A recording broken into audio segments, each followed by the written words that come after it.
बिस्मिल्लाहिर्रहमानिर्रहीम, अस्सलाम वालेकुम वरहमतुल्लाहि वबरकातुहू। उम्मीद है आप सब खैरियत से होंगे। आपको हमारे YouTube channel cross roads of science में दिल की गहराइयों से खुशामदीद कहते हैं।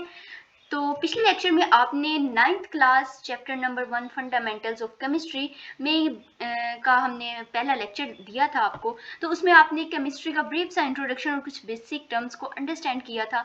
तो इंशाल्लाह आज के लेक्चर में हम मज़ीद थोड़ा सा आगे बढ़ेंगे और केमिस्ट्री की ब्रांचेस को डिटेल से डिस्कस करेंगे और जानेंगे कि इन ब्रांचेस ऑफ केमिस्ट्री का हमारी डेली लाइफ में क्या रोल है, इंडस्ट्रियल या कमर्शियल लेवल पे किस तरह ये अपना रोल प्ले कर रही हैं।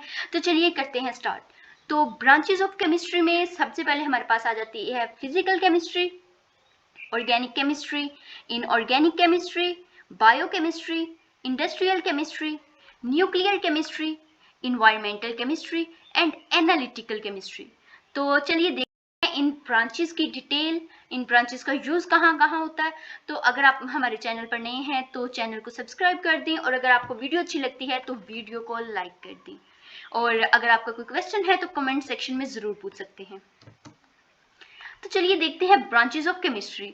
तो chapter number 1 fundamentals of chemistry में जो केमिस्ट्री की ब्रांचेस बताई हुई हैं वो बेसिकली 8 ब्रांचेस हैं उनमें से। तो हम इन ब्रांचेस की डिटेल देखते हैं। पहली ब्रांच है फिजिकल केमिस्ट्री। तो फिजिकल केमिस्ट्री क्या है? Branch of chemistry which deal with the relationship between the composition and physical properties of matter along with the change in them।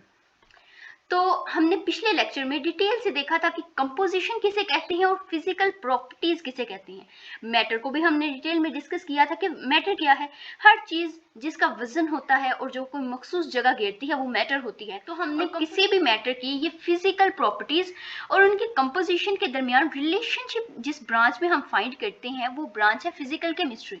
For example हम कहते हैं कि पानी 100 डिग्री सेल्सियस पे बॉयल होता है, यानी पानी का जो बॉइलिंग पॉइंट है वो 100 डिग्री सेल्सियस है। पानी इस टेम्परेचर पे उबलता है। तो इसकी कंपोजिशन से क्या ताल्लुक है? इस टेम्परेचर का 100 डिग्री सेल्सियस का इसकी कंपोजिशन से क्या ताल्लुक है? तो इस चीज को हम जिस ब्रांच में स्टडी करेंगे वो है फिजिकल केमिस्ट्री। बेसिकली सबसे पहले पानी की कंपोजिशन क्या है कि ये हाइड्रोजन और ऑक्सीजन से मिलकर बना हुआ है। 2 हाइड्रोजन के एटम हैं, 1 ऑक्सीजन का एटम है। इनके दरमियान कोवलेंट बॉन्ड मौजूद होता है। ऑक्सीजन और हाइड्रोजन के दरमियान कोवलेंट बॉन्ड प्रेजेंट होता है। लेकिन एक वाटर मॉलिक्यूल दूसरे वाटर मॉलिक्यूल से हाइड्रोजन बॉन्डिंग के जरिए लिंक होता है। इस हाइड्रोजन बॉन्डिंग की वजह से जो वाटर है उसका बॉइलिंग पॉइंट 100 डिग्री सेल्सियस तक चला जाता है। तो हमने बेसिकली इस ब्रांच में क्या स्टडी करना होता है? मैटर, कोई भी मैटर, उसकी फिजिकल प्रॉपर्टीज क्या है और उसके फिजिकल प्रॉपर्टीज इसकी कंपोजिशन के साथ किस तरह रिलेट करती हैं। तो ये हमारे पास क्या है? फिजिकल केमिस्ट्री है। एप्लीकेशंस इसके क्या हैं? The properties such as structure of atoms, formation of molecules, behavior of gases, liquids, solids and the study of effect of temperature or radiation on matter।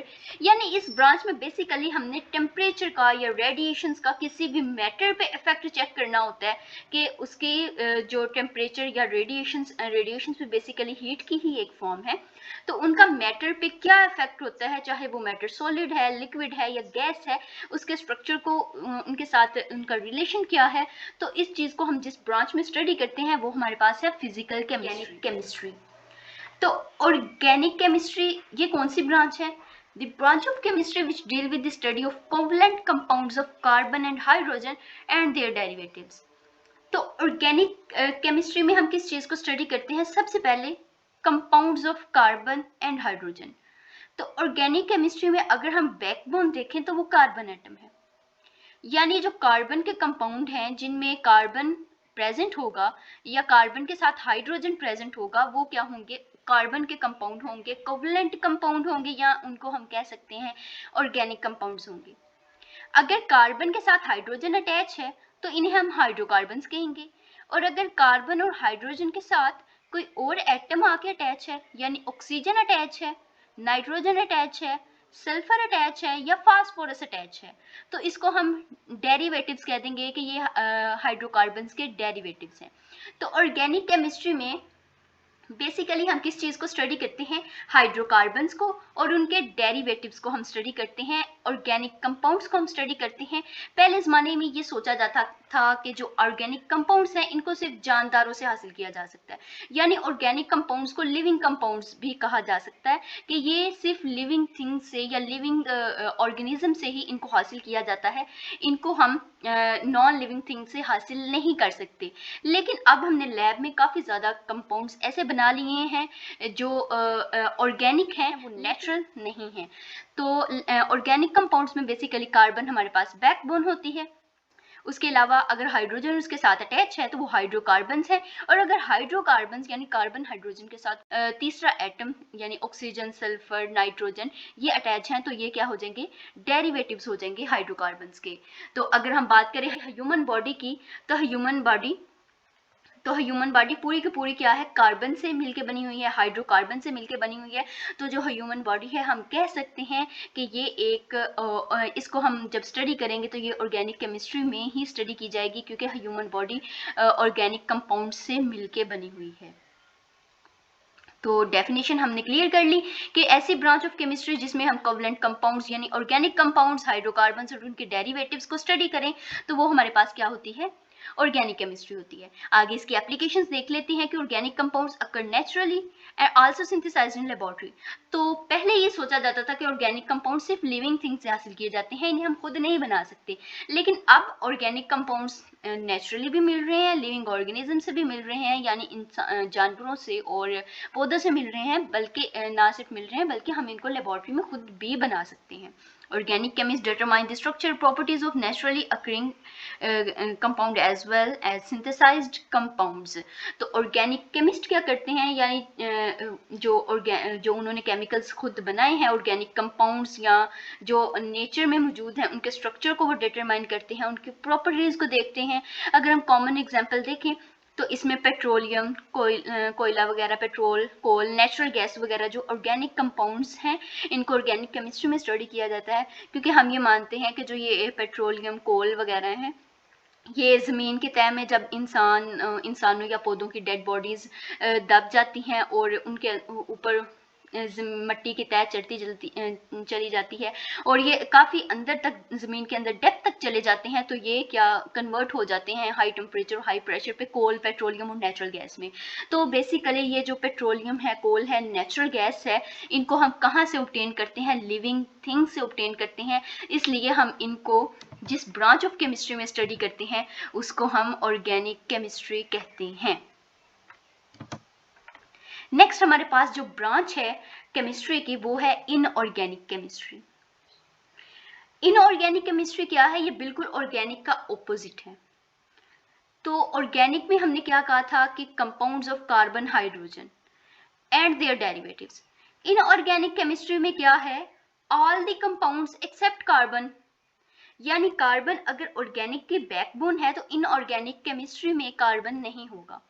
कुछ कंपाउंड्स हैं जिनमें कार्बन मौजूद होता है लेकिन वो इनऑर्गेनिक होते हैं, उसकी डिटेल हम बाद में देखेंगे। लेकिन जो बेसिक डेफिनेशन की जाती है इनऑर्गेनिक केमिस्ट्री की वो ये है, तो branch of chemistry which deal with the study of all elements and their compounds except those of compounds of carbon and hydrogen and their derivatives. तो हाइड्रोकार्बन्स के अलावा और इनके डेरिवेटिव्स के अलावा स्क्वायर्स पे जितने भी हमारे पास कंपाउंड्स प्रेजेंट है वो इनऑर्गेनिक कंपाउंड्स हैं, और इन ऑर्गेनिक कंपाउंड्स को हम स्टडी करते हैं जिस ब्रांच ऑफ केमिस्ट्री में, उसको कहते हैं इनऑर्गेनिक केमिस्ट्री। बेसिक एग्जांपल है, आप NaCl का स्ट्रक्चर देखें, नमक जो टेबल साल्ट हम घरों में आम यूज करते हैं वो इनऑर्गेनिक कंपाउंड है, उसका फार्मूला हम क्या कहते हैं जी, NaCl है उसका फार्मूला।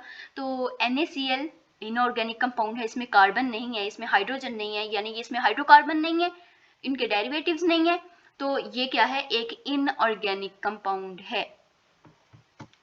उसके अलावा अगर हम इसके एप्लीकेशंस की बात करें इन ऑर्गेनिक केमिस्ट्री की, तो it has the application in every aspect of the chemical industry such as glass, cement, ceramics and metallurgy.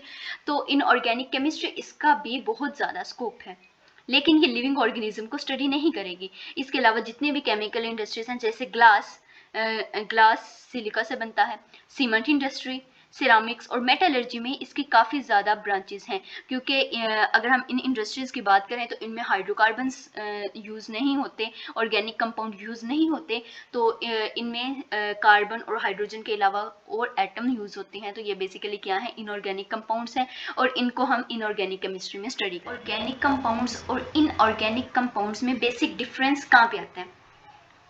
तो ऑर्गेनिक कंपाउंड्स में डीएनए कहाँ पाया जाता है? ह्यूमन ऑर्गेनिज्म में या किसी भी ऑर्गेनिज्म की बात करें तो उसके सेल के न्यूक्लियस में डीएनए प्रेजेंट होता है।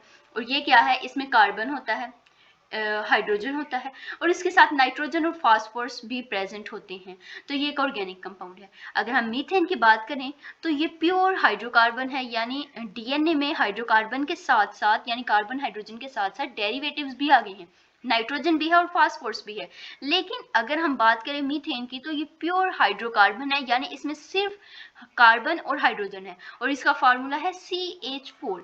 और बेसिकली ये कहा जाता है कि ये नेचुरल गैस में प्रेजेंट होती है, लेकिन नेचुरल गैस में ये प्रेजेंट होती है, लेकिन इसके अलावा दूसरी भी गैसेस प्रेजेंट होती हैं, लेकिन मीथेन गैस जो है ये नेचुरल गैस का बेसिक कंपोनेंट है। उसके अलावा अगर हम बेंजीन की बात करते हैं तो बेंजीन क्या है, ये भी एक हाइड्रोकार्बन है, इसमें भी कार्बन और हाइड्रोजन प्रेजेंट होता है। लेकिन इसमें डिफरेंस ये है, मीथेन में और बेंजीन में डिफरेंस ये है कि मीथेन में कार्बन के साथ जितने भी हाइड्रोजन है वो सिंगल बॉन्ड से जुड़े हुए हैं, कोई डबल बॉन्ड प्रेजेंट नहीं है। इसमें यह है कि हर कॉर्नर पे कार्बन प्रेजेंट है, हर कॉर्नर पे कार्बन प्रेजेंट है और कार्बन ने दूसरे कार्बन के साथ डबल बॉन्ड बनाया हुआ है। ठीक हो गया। तो ये क्या है, ये भी प्योर हाइड्रोकार्बन है, इसमें भी कोई दूसरा एटम नहीं प्रेजेंट, ना नाइट्रोजन है ना फास्फोरस है, सिर्फ कार्बन और हाइड्रोजन आपस में मिले हुए हैं। दूसरी तरफ इनऑर्गेनिक कंपाउंड्स की बात करें तो इनऑर्गेनिक कंपाउंड में हमने टेबल साल्ट की बात की, NaCl, इसमें कार्बन नहीं, इसमें हाइड्रोजन नहीं, तो ये क्या है, इनऑर्गेनिक कंपाउंड है। अगर हम डायमंड की बात करें तो डायमंड क्या है, बहुत ज्यादा मिलियन और ट्रिलियंस ऑफ कार्बन एटम आपस में जुड़े होते हैं, बहुत कॉम्पैक्ट पैकिंग होती है। क्वेश्चन यहाँ पे ये उठता है कि ये कार्बन से मिलकर बना हुआ है, लेकिन ये इनऑर्गेनिक कंपाउंड क्यों है, ये ऑर्गेनिक कंपाउंड क्यों नहीं है? तो इसका आंसर ये है कि इसमें हाइड्रोजन नहीं है, ये हाइड्रोकार्बन नहीं है, डायमंड है, ऑर्गेनिक कंपाउंड्स की तरह प्रॉपर्टीज नहीं रखता, इसकी प्रॉपर्टीज जो है ऑर्गेनिक कंपाउंड्स जैसी नहीं है, इस वजह से ये इनऑर्गेनिक कंपाउंड है। अगर हम बात करते हैं कार्बन डाइऑक्साइड की तो कार्बन डाइऑक्साइड गैस जो है इनऑर्गेनिक कंपाउंड है। हम कह सकते हैं कि इसमें भी कार्बन बेसिक एलिमेंट है, तो ये क्यों इनऑर्गेनिक है? तो इसका आंसर भी वही है कि इसकी प्रॉपर्टीज जो है ऑर्गेनिक कंपाउंड जैसी नहीं है, ये इनऑर्गेनिक कंपाउंड जैसी प्रॉपर्टीज देता है। तो इंशाल्लाह हम डिटेल में डिस्कस करेंगे कि ऑर्गेनिक कंपाउंड की प्रॉपर्टीज क्या हैं, इनऑर्गेनिक कंपाउंड की प्रॉपर्टीज क्या हैं। नेक्स्ट जो ब्रांच है वो है बायोकेमिस्ट्री। बायोकेमिस्ट्री क्या है? अगर हम इस वर्ड को देखें तो bio mean life and chemistry mean study of matter, structure of matter and composition of matter. तो ऐसे कंपोनेंट को, ऐसे कंपाउंड्स को हमने स्टडी करना है, ये भी केमिस्ट्री की ब्रांच है जो लाइफ से रिलेटेड हो या लिविंग ऑर्गेनिज्म के अंदर जो कंपाउंड प्रेजेंट है उनको हम क्या कहेंगे, बायोकेमिस्ट्री, बायोमॉलिक्यूल्स कहेंगे, और उनको जिस ब्रांच में स्टडी करेंगे वो बायोकेमिस्ट्री है। तो branch of chemistry in which we study the structure, composition and chemical reaction of substance or matter found in living organism. अब लिविंग ऑर्गेनिज्म कौन से हो सकते हैं? ह्यूमंस, प्लांट्स, उसके अलावा जितने भी स्क्वायर्स पे जानदार मखलूक़ात जितने भी हैं, बैक्टीरिया हैं, वायरस हैं और दीगर अदर ऑर्गेनिज्म हैं, वो सारे के सारे क्या हैं, लिविंग ऑर्गेनिज्म हैं, जानदार चीज़ें हैं। इन ऑर्गेनिज्म के अंदर जो मैटर मौजूद है, सब्सटेंस मौजूद हैं, उनके स्ट्रक्चर को देखना, उनके कंपोजिशन को, उनके केमिकल रिएक्शंस को देखना, ये क्या कहलाता है, ये जिस ब्रांच में स्टडी किया जाता है उनको हम कहते हैं बायोकेमिस्ट्री। जो लिविंग ऑर्गेनिज्म के अंदर कंपाउंड्स मौजूद होते हैं उनको हम बायोमॉलिक्यूल्स कहते हैं, और बायोमॉलिक्यूल्स को जिस ब्रांच में स्टडी किया जाता है वो बायोकेमिस्ट्री कहलाती है। इसकी एप्लीकेशंस अगर देखें तो it cover all processes taking place in living organism. तो ह्यूमन बॉडी के अंदर या जितने भी जानदार हैं उनके अंदर जो जो प्रोसेसेस हो रहे हैं वो सारे क्या कहलाते हैं, वो उन सब को हम जिस ब्रांच में स्टडी करेंगे वो बायोकेमिस्ट्री है। such as synthesis and metabolism of biomolecules, यानी biomolecules such as carbohydrate, protein, ये फैट्स वगैरह किस तरह बनते हैं, किस तरह टूटते हैं। हम खुराक लेते हैं, हम फूड अपने एनर्जी हासिल करने के लिए लेते हैं, तो हम जो फूड लेते हैं वो किस तरह उसकी आगे से ब्रेक डाउन हमारा स्टमक करता है, वो कैसे इंटेस्टाइन में जाती है, कैसे उसकी एब्जॉर्प्शन होती है, कैसे यूरिन प्रोड्यूस होता है। तो और बायोमोलिक्यूल्स इनके प्रोसेसिंग वगैरह, मेटाबॉलिज्म वगैरह जो कि ह्यूमन बॉडी के अंदर हो रहा है या दूसरे लिविंग ऑर्गेनिज्म के अंदर हो रहा है, इन सब को हम जिस ब्रांच में स्टडी करते हैं वो है biochemistry. Biochemistry emerged as a separate discipline when scientists began to study how living organisms obtain energy from the food. तो बायोकेमिस्ट्री को एक अलग ब्रांच के तौर पे हमारे सामने आई कब, जब साइंसदानों ने देखा कि ऑर्गेनिज्म जो हैं खुराक लेते हैं और ये इससे एनर्जी कैसे पैदा करते हैं। How fundamental biological changes occur during a disease, तो जब कोई बीमारी होती है तो बॉडी में क्या चेंजेस होती हैं, प्लांट की डिजीजेस भी होती हैं, दीगर ऑर्गेनिज्म जो है अदर ऑर्गेनिज्म उनमें भी बीमारियां होती हैं, तो उनके मेटाबॉलिज्म में किस किस्म की चेंजेस आती हैं एक डिजीज के दौरान, इन सब को हम स्टडी करते हैं बायोकेमिस्ट्री में। Example of applications of biochemistry are in the field of medicine, food sciences, agriculture, तो ये इसकी applications है, यहाँ बायोकेमिस्ट्री का स्कोप है। अगर हम बात करें ब्रेड्स की, तो ये क्या है, हमारे पास कार्बोहाइड्रेट्स हैं, और कार्बोहाइड्रेट्स क्या हैं, ब्रेड्स, राइस वगैरह, ये हम यूज़ करते हैं और जैसे ये हमारी बॉडी में या हमारे स्टमक में जाते हैं, इनकी ब्रेक डाउन होती है और ये हमें क्या प्रोवाइड करते हैं, एनर्जी प्रोवाइड करते हैं।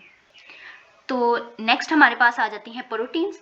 प्रोटीन्स हमें कैसे मिलती हैं, दालों से, अनाज और चिकन से, बीफ से, मटन से, तो ये प्रोटीन्स मिलती हैं हमें इन सोर्सेज से। तो इनको भी हम इंजेस्ट कर रहे होते हैं और इनसे हमें एनर्जी भी मिल रही होती है। उसके अलावा जो वाइट मटेरियल है, एग वाइटिश, इसमें प्रोटीन होती है, और जो एग योक है इसमें हमारे पास क्या होती है, फैट होती हैं। उसके अलावा फैट्स और ऑयल्स वगैरह हम यूज़ कर रहे होते हैं डिफरेंट किस्म के, जब हमने कोई भी सालन वगैरह बनाना होता है तो हम उसमें यूज़ करते हैं ऑयल, तो ये भी फैट्स हैं, हमें ये भी एनर्जी प्रोवाइड करते हैं, इंसुलेशन प्रोवाइड कर रहे होते हैं। तो नेक्स्ट जो ब्रांच है केमिस्ट्री की वो है न्यूक्लियर केमिस्ट्री। न्यूक्लियर केमिस्ट्री ये क्या है, branch of chemistry which deal with radio activity, nuclear processes and properties is called nuclear chemistry. तो न्यूक्लियर केमिस्ट्री की ऐसी ब्रांच है जिसमें हम क्या करते हैं, रेडियो एक्टिव एलिमेंट को स्टडी करते हैं। रेडियो एक्टिव एलिमेंट्स जैसे यूरेनियम हो गया हमारे पास, यूरेनियम एक रेडियो एक्टिव एलिमेंट है जो रेडिएशंस को एमिट करता है, और इस ब्रांच का स्कोप क्या है, ये न्यूक्लियर पावर प्लांट्स में ये एलिमेंट्स यूज़ होते हैं और ये उसमें बड़े पैमाने पर यूज़ होते हैं। ऐसे एलिमेंट जो रेडिएशंस एमिट करते हैं वो उनको हम स्टडी करते हैं किस ब्रांच में, न्यूक्लियर केमिस्ट्री में। अगर हमें पीरियोडिक टेबल की बात करें तो पीरियोडिक टेबल में ऐसे एलिमेंट जिनका एटॉमिक नंबर 82 से अबव है वो सारे के सारे रेडिएशन एमिट करते हैं। ये रेडिएशन हमारे लिए ख़तरनाक भी हो सकती हैं और इनका फ़ायदा भी है हमारे लिए, क्योंकि ये पावर प्लांट्स में यूज़ होती हैं बिजली पैदा करने के लिए। बाहर के ममालिक में बड़े पैमाने पर इनका यूज़ हो रहा है। पाकिस्तान में फ़िलहाल एक ही न्यूक्लियर पावर प्लांट है। तो इसके एप्लीकेशंस क्या है, the main concern of this branch is with atomic energy and it's daily use in life. जितने भी एटॉमिक बॉम्ब्स वगैरह बनते हैं, फास्फोरस बॉम्ब हो गया, यूरेनियम बॉम्ब वगैरह हो गया, तो इनमें क्या होता है, न्यूक्लियर केमिस्ट्री का इंपॉर्टेंट रोल है। ये सारे उन एलिमेंट से बनते हैं जो रेडिएशंस एमिट करते हैं।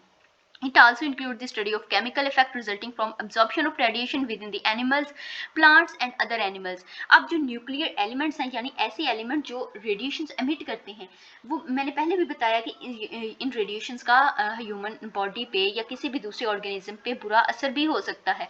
जैसे हम एक्सरेज की बात करते हैं तो एक्सरे हम यूज़ करते हैं डिटेक्शन के लिए कि अगर हमारी बॉडी में कोई एबनॉर्मेलिटी है तो उसको डिटेक्ट करें। लेकिन अगर एक्सरे या गैमा रेज की बम्बार्डमेंट की जाए, एक्सीडेंटली किसी पे बम्बार्डमेंट हो जाए, तो उसमें डिजीज़ कॉज कर सकती हैं, कैंसर की डिजीज़ ये कॉज हो सकती हैं। तो इस ब्रांच में हम ये भी देखते हैं कि जो रेडिएशंस हैं उनका एनिमल्स, प्लांट्स और दूसरी चीज़ों पे क्या इम्पैक्ट है। It has vast application in medical treatment. Medical treatment में, प्रिजर्वेशन ऑफ फूड में, generation of electrical power through nuclear reactors में इसका बहुत बड़ा किरदार है। यानी वही हमने एक्स रेज की बात की, गैमा रेज की बात की, तो गैमा रेज क्या है, ये कैंसर की ट्रीटमेंट में यूज़ होती हैं, लेकिन ये कैंसर कॉज भी कर सकती हैं।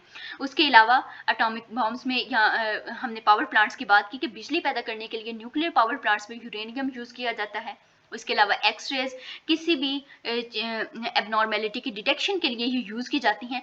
तो ये न्यूक्लियर केमिस्ट्री का स्कोप है। तो जितना भी हमारे पास मिसाइल या असलहा वगैरह बनता है, उसमें भी रेडियो एक्टिव एलिमेंट यूज़ किए जाते हैं।